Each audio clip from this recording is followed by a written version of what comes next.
ಚಿತ್ರದುರ್ಗದ ಸಂಪಿಗೆ ಸಿದ್ದೇಶ್ವರ ದೇವಸ್ಥಾನದ ಆವರಣದ ಒಳಭಾಗದಲ್ಲಿ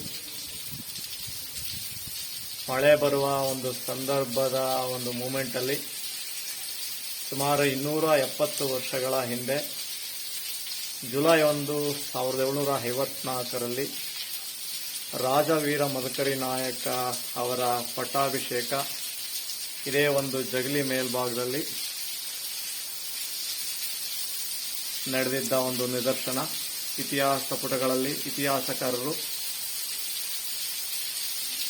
ಮೆನ್ಷನ್ ಮಾಡಿದಂಥನ್ನು ನಾವು ಕಾಣ್ತಾ ಹೋಗ್ತೀವಿ. ಈ ಒಂದು ಸುದಿನ ಮಳೆ ಬರುವ ಒಂದು ಸಂದರ್ಭದಲ್ಲಿ ರಾಜವೀರ ಮದಕರಿ ನಾಯಕ ಅವರ ಪಟ್ಟಾಭಿಷೇಕ ಅಲ್ಲದೆ ಪ್ರತಿಯೊಬ್ಬ ಪಾಳೆಗಾರರ ಪಟ್ಟಾಭಿಷೇಕ ಈ ಒಂದು ಜಗಲಿಯ ಮೇಲ್ಭಾಗದಲ್ಲಿ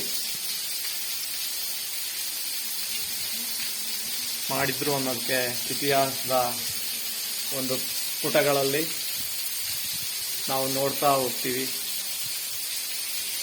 ಸೊ ಈ ದಿನ ನಮ್ಮ ಚಿತ್ರದುರ್ಗ ಭಾಗದಲ್ಲಿ ಒಂದು ಪಟ್ಟಾಭಿಷೇಕ ಮಹೋತ್ಸವ ಚಿತ್ರದುರ್ಗ ಭಾಗದಲ್ಲಿ ನಡೀತಾ ಇದೆ. ಅದೇ ಒಂದು ಸಂದರ್ಭದಲ್ಲಿ ರಾಜವೀರ ಮದಕರಿ ನಾಯಕ ಪಟ್ಟಾಭಿಷೇಕ ಆದಂಥ ಜಾಗವನ್ನು ಸಹ ಮಳೆ ಬರುವ ಸಂದರ್ಭದಲ್ಲಿ ನಿಮ್ಮಗಳ ಮುಂದೆ ತೋರಿಸಲಿಕ್ಕೆ ನನಗೆ ತುಂಬ ಖುಷಿ ಅನಿಸುತ್ತೆ.